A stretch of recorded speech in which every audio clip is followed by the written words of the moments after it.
Here we go. Okay, boys. This is a subject that has been near and dear to my heart ever since my very youngest years. And that's scamming people out of their money. Now, this is a... what do you call these things? Promotion? Production? I don't know. A professional? No, a report. Seminar. Yeah, this is a scamming seminar about how to scam people out of their money. So I want you guys, while we're watching this, it's a TED Talk. Presentation. Yeah, there you go. Presentation. Think about all the different ways, think about all the games you've played, and keep this in mind.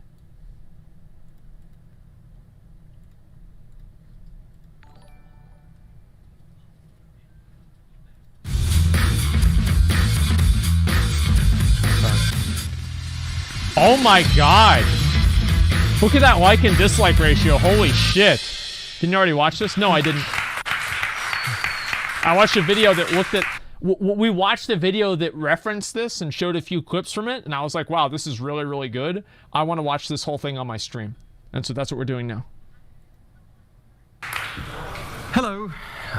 I'm here to talk about monetization. It's Let's Go Whaling. It is about a summary of a huge bunch of behavioral psychology. So the tricks on how to monetize a game well.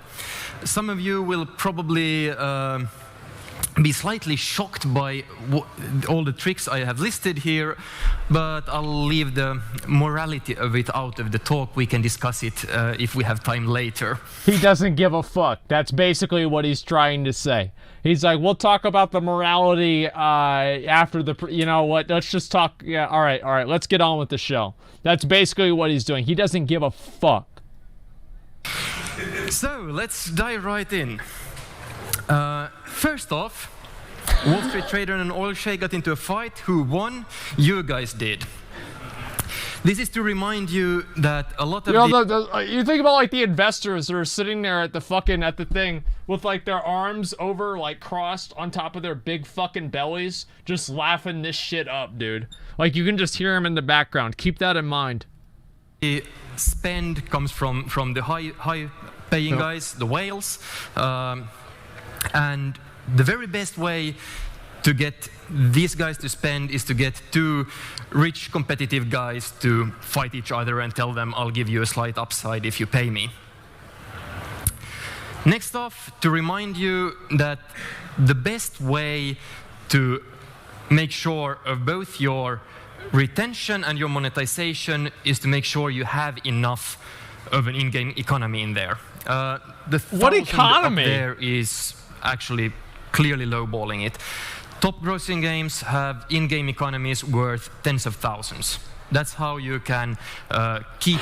I like how like the strategy to like, here's how to make a lot of money, is put a lot of things in the game that are worth a lot of money in the game, and then people will buy them. That's smart. People in there, they have lots of things to do, stuff to upgrade, to progress along, and that's how you can make them spend a lot as well, since you can, for instance, give a huge discount on something, you know, this stuff is worth 150 euros, but now I'll give it to you for 5. If your whole in-game economy is worth less than 150, you cannot do that, of course. It's true. So now, that's true. A few of these... So artificially inflate the prices and have so many things in the economy that you can actually do these huge like fire sales and then convince people to buy them that way. That's actually really fucking smart. He's Finnish, not Swedish. Who cares?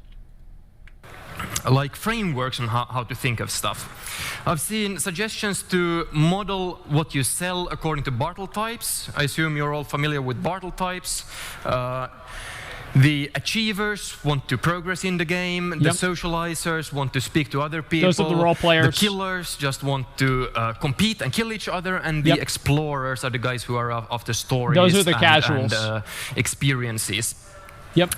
So this is from Will Luton's suggestion to you sell convenience to the achievers, which really means faster progress. Okay. Customization to socializers, hats and stuff. Competitive advantage, that is pay to win for the killers, and content for explorers. Now, the reason I highlighted convenience up there or progress is that most of your sales will be here. Customization, hats and stuff, they're nice, but you'll have a single-digit percentage of your income coming from that if you do both that and progress. So this is like what he's saying. These are the different ways that you use to basically fucking scam people out of their money. Now, number 3 is the pay-to-win one. This is the one that for some reason people are not okay with. So they don't want to have the competitive advantage for the players. But the other 3, oh man, people will eat that shit up like it's candy. They don't give a fuck. Competitive advantage is good, but you can go overboard with it and have an unbalanced game. Which is, if it's too clearly pay to win, people will stop playing. Yep. And content... You have to trick them, make them think that it's not pay to win. But it is, and that's why you get them to pay. It takes a lot of resources and time to do that. Selling content is very expensive. Hardly any team can keep up producing content in the at the pace needed. Yeah, it's basically expansions. This one I like a bit better. Hook Habit Hobby. This is a model from selling drugs to kids. Dmitry Dravanov of Flare Games. It's a model for how people progress in a game. The hook is what gets you into the game to try out a free-to-play game.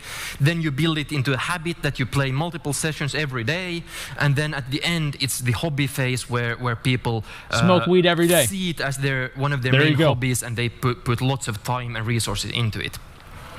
Now, if we look at this from a monetization perspective, the hook is where you put up an icebreaker. You want to give a really, really good deal, something that's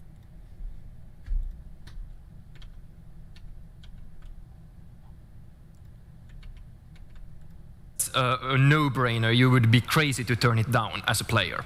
The reason to give a really good deal up front is by making people spend up front, they are also emotionally committing to your game, their retention will go up. And the first spend is, it breaks the ice, then they think of themselves as spenders in the game. It's okay for me to spend in the game. Lots of people are otherwise have this wall up, I will never pay for a mobile game. So you need to break the wall first. Hey, look, it works. Hey, what can I say? It works. The habit is like the main meat of the game. This is where you sell the faster progress, as we just discussed. And the hobby is for the guys who have already maxed up. Faster progress. Just a second.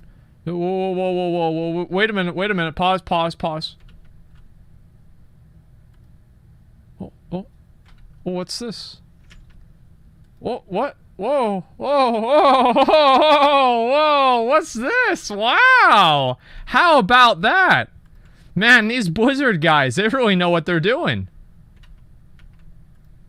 Oh, they're the guys who have all of their Clash of Clans building at the max level. They are already there. So you can no longer sell progress to them, you have to sell consumables. This is where you're selling the faster healing times or faster build times of armies.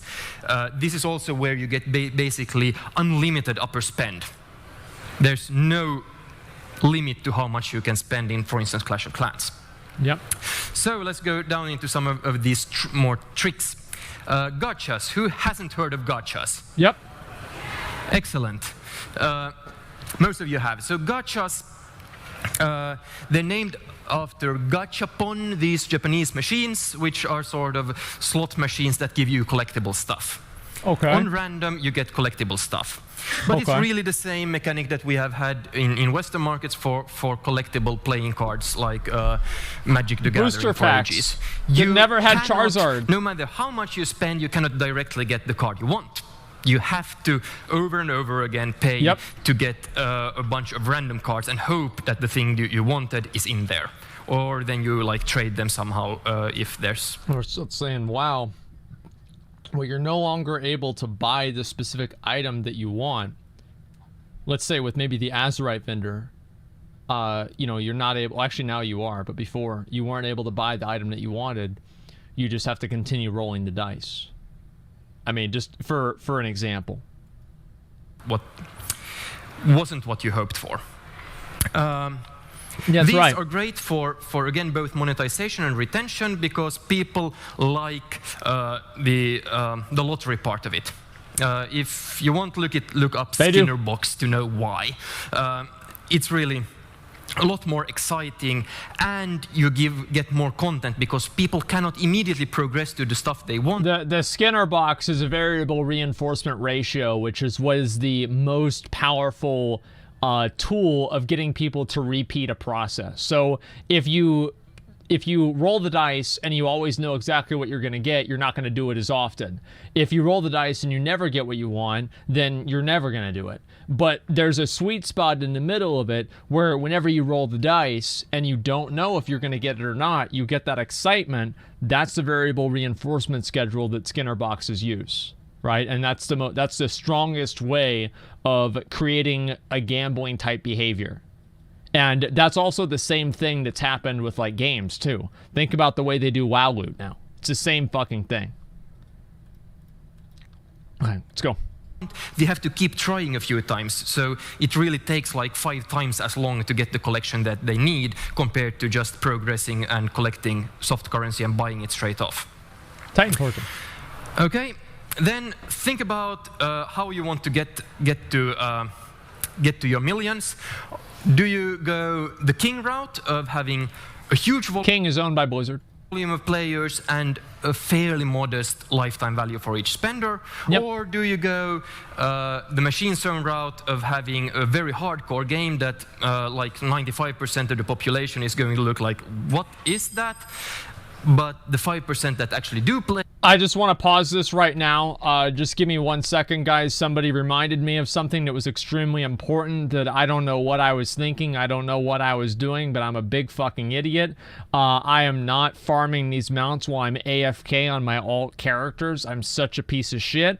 And so please, if you have the Arachnid Harvester or the Rust Feather up on your realm, please invite Thug Fresh on the realm Kel'Thuzad so I can get these items as well, okay? I need to be AFK farming these. You even killed them on your man. Not today, but I know that this guy's already there, so I'm going to go on him first. They will spend a lot. Yes. Just know where you stand on this. Hot State. There's an excellent book about behavioral psychology called Thinking Fast and Slow. This is the fast thinking. I'm telling you that the fast thinking mode is what you want. The slow thinking is your analytical brain. This is how I made the good sale. I made a really, really good buy for the Rooster mount. After he explains it, I'll tell you guys what I did. 12 times 47. I'm sure all of you can answer that, but you have to start your actual thinking brain to do that. Now, if I say, complete the sentence, bread and everyone thought butter. So I thought wine. Thinking. Our brain works in these 2 modes, and starting the analytical part of your brain is too much to ask for a spend. How it applies to games is make stuff immediately useful, immediate gratification. If you have a level-based game and you sell some boosters up front, for instance, a coin doubler or some other stuff that will help you, people will have to analyze and think it through. These things are good for me. These will help me progress before they do it. Yeah. And they won't do that. If, on the other hand, you do, like, for instance, in this temple run, once your game is over, save me, I have a few seconds to spend hard currency and I get to continue. Or similar in Candy Crush Saga, at the very moment that I've lost, I can see I just played a bit more, I can pass it. Make it immediately useful. Loss aversion. What I did, this is a very, very good way of buying things and also selling things, is immediacy. Use immediacy as a selling point. The person that I was buying the Rooster from originally had it up for 7.5 million gold. He asked me for more than what I had wanted to buy it for, and so I told him that I didn't want to pay that, but if he'd give me the price that I wanted, I would buy it right then and there. Creating that immediacy and that sense of urgency is probably one of the best ways that you can add value to a purchase without actually adding value to a purchase. And I used to do this all the time. It is, and also it's a very good way to manipulate people who are not very good at having delayed gratification. A limited time offer. Let me think, like other different things that, let's see.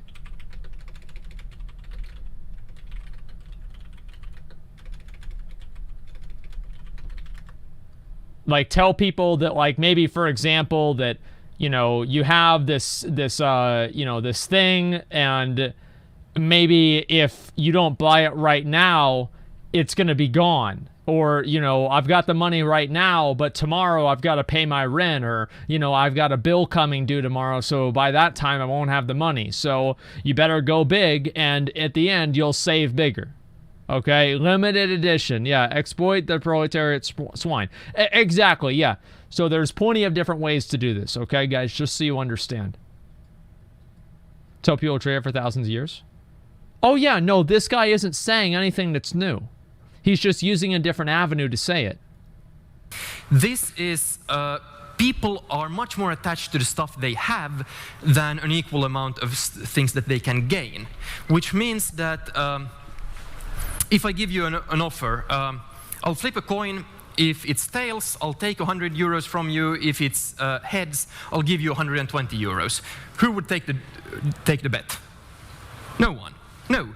We need more gain to offset the loss is felt more strongly. We need like 200 against 100 loss, 200 gain against 100 loss, then we'll take the deal. In games, you can apply this by giving people stuff that feels is in their pocket, and then threaten to take it away unless they pay up. This is, lots of level-based games do this. There are collectibles in things like Puzzle and Dragons. You collect along the way. If you didn't finish the level, they'll take it from you. Now, pay to continue a bit. Offers and scarcity plays into the loss aversion.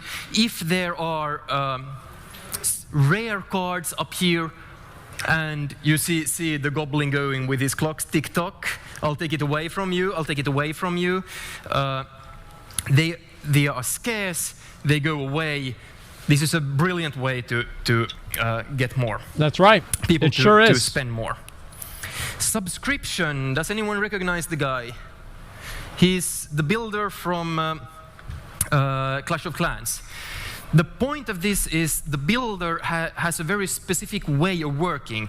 If you spend your hard currency on this guy, you will only get the benefit from him if you then keep coming back to the game very often. So it drives both retention and monetization. It creates a sense of investment. Stuff that makes people come back to your game a lot in order to get the value out of that. Yep. The IKEA effect. This Twitch is Prime too. Stuff that we put work into, we value more highly. IKEA really sells you cardboard stuff. It's shit, but you value it pretty much still somehow slightly higher because you actually built it yourselves. The model over here is from a psychology book called Hooked: How to Build Hooking Products. This is how we build habits. There's a trigger to remind us to do something, then we go do an action, we get the variable reward, just like the gachas, we get the lottery ticket, and then to really hook it down, we need to ask people to do something for us, do a little bit of work, because then they become emotionally attached to that. Yep. And then we set up the next trigger, either internal or external. External trigger means really a notification in our case. Internal that people have in their minds that, I started building that tower or I planted. That's why you have to do like a little bullshit quest or something like that at the beginning of things in order to get you invested in the system, right? That's basically the idea of it.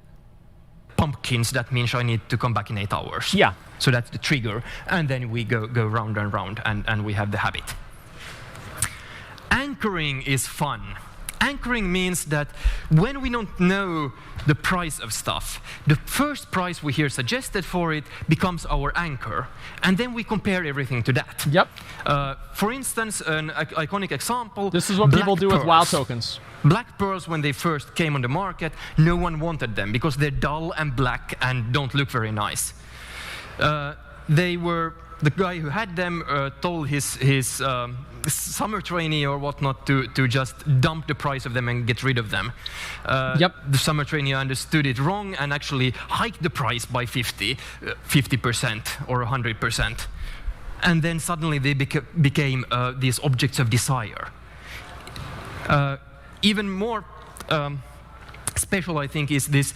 If I ask all of you to write down the last 2 digits of your social security number, and then I have an auction, like imagine this is a fancy bottle of wine, and you get to bid on auction here. Okay. The people like me, my last 2 digits in my social security number are 99. I'd bid a higher price on this than the guys who have like 10 or 05. Just because I wrote down a high number on a paper will anchor my thinking on what goes next. So how to use this in a game? You start with a high offer, right? So what he's saying, you guys are putting question marks in chat. What he's saying is that you start with a high offer and you say this is worth $50, and you get that number $50 in people's heads, and let's say it's only worth $5. But if you say $50, now the conversation is around $50. And so that's why a lot of people start off high and then you basically negotiate down. That's the way that it goes. And so yeah, you basically, priming, anchoring, whatever you want to call it. So you started at $50, then you start having a conversation about $35. But if you started at $35, that means you're going to start having a conversation about $20. And you don't want to talk about $20, you want to talk about $35. And that's why you start high prices. That's basically the whole thing. And that's why, obviously, the Blizzard mounts, do you really think that it costs them $25 to sell you a mount? Fuck no, it doesn't. That's why they can go on sale all the time for these massive price reductions, is because it's worth nothing to them to do. But they can do that, and as soon as it goes on sale for that massive price reduction, everybody thinks, oh my God, I'm saving so much money by buying this thing that I don't actually own for only $8. That's how it works. It's worth what people are willing to pay? Well, yeah, but how do you change how much they're willing to pay? That's the conversation. It's not about, of course, it's obviously worth about how much people are willing to pay, but how do you make them willing to pay more money? Some games, immediately when you're in the tutorial, they suggest to you, you should buy this good IAP for 50 euros or something like that. I go like, oh, that's expensive, I'll never do that. Of course, no. And I expect them to say no. Then again, I come back like a few sessions later and suggest they buy it for 15. And I'll say, that's a good value, because my anchor was at 50. Social proof. So this is, we are herd animals, we tend to do what all of the others do. You all sit quiet listening to me, because that's what all of the other guys do here. So, especially when people are similar to us. This is good. This means that this is good. You should have the socially accepted way of behaving in your game should be paying. You want to tell people. Subscriber only chat. For instance, when a clan member of theirs spend IAP money, you want the whole clan to know, because then that becomes the socially acceptable way of behaving. You absolutely do not want to tell them that the majority of people in your game never spend money. That's right. Poison. Never tell them that. Absolutely. Availability means that the stuff we hear a lot about is the stuff we judge as likely to happen. This, for instance, can tie into gachas. If there are rare gachas, not every player will see them every session. Look at that. That's like the definition of rare. Yeah. Which means that they will think that it's not likely to happen that they get one of those, which means that you should tell them about it, which means every time a clan member gets one of the rare things, you should broadcast it to all of the others. Lay it off. Thank you very much to the Twitch Prime. Really appreciate that. D-Stag, thank you very much to the Twitch Prime as well. Son of Sevenless, thank you guys very much. Themselves, Dog on My Leg, ASAP Queef, Have a Pringle, thank you guys very much all for the subs. He legged himself, thank you very much for the sub as well. Thank you, thank you, thank you guys. It really, really means a lot. Thank you guys so much. Like your friend got this rare or legendary thing, then they will judge it more likely. The right amount of choice. This is a famous jam experiment. They put up a stall in a supermarket with 20 different jams. You know, have a taste here, then you have a discount, go buy some. And then they had a control group who had only 5 jams to taste. Okay. Now, for the one with 20, a lot of people stopped by and tasted the jams.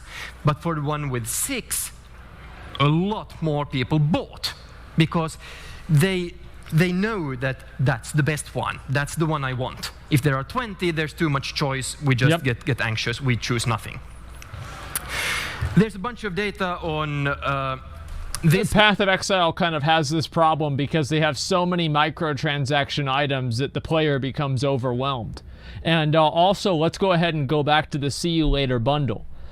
Because there are so many mounts that are in the store, players then have their decision-making process dispersed over so many different items, it becomes overwhelming to them. So Blizzard counters that by removing some of those items from the store, so then players can focus their decision-making process on fewer amounts of goods.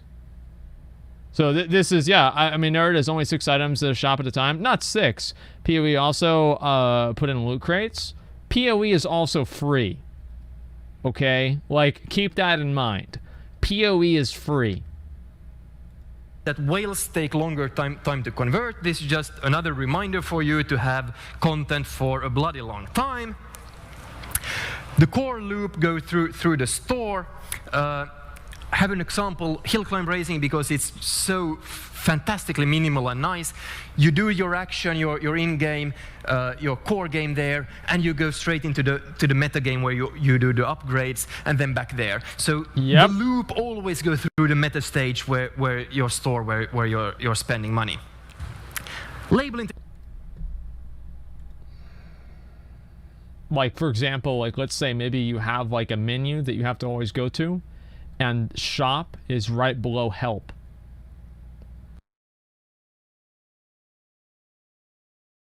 Just for example. I mean, I don't know like about that, but just like for example. Technique, I haven't seen this actually done in a game, but it's interesting. It should work. If we tell people they are a certain way, if we compliment them on being nice, good citizens, they are more likely to behave as nice, good citizens.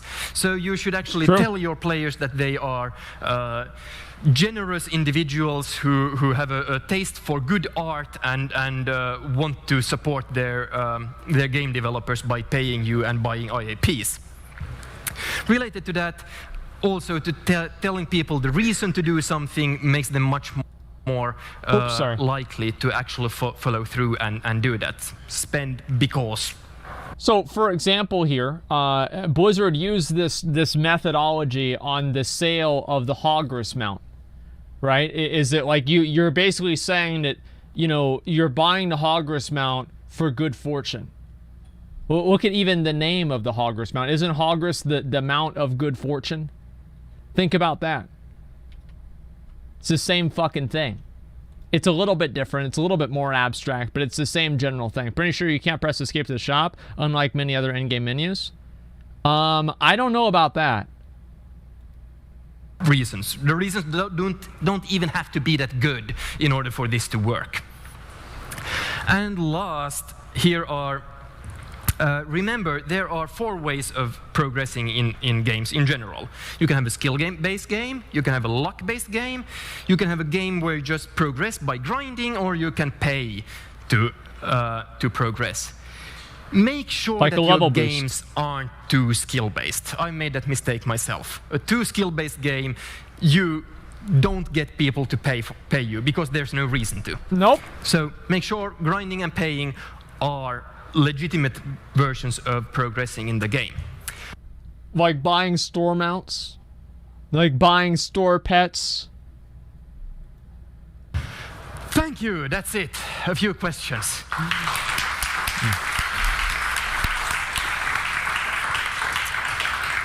Any questions at all?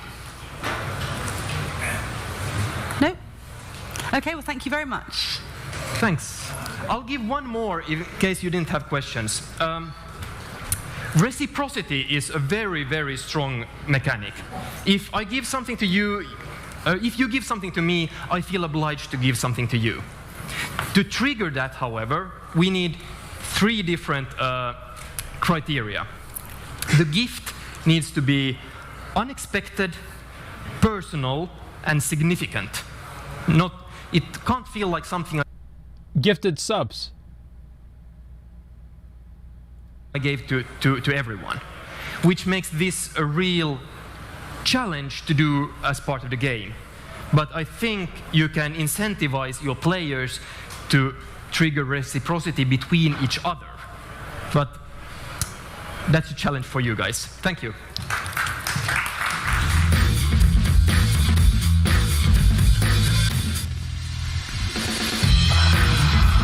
Grassmaster, thanks for the 5 subs, man. Appreciate that. Thank you, thank you, thank you. So this is how guys, can we get some gifted subs in the chat right now? God, dude. Can we please, guys, reach deep?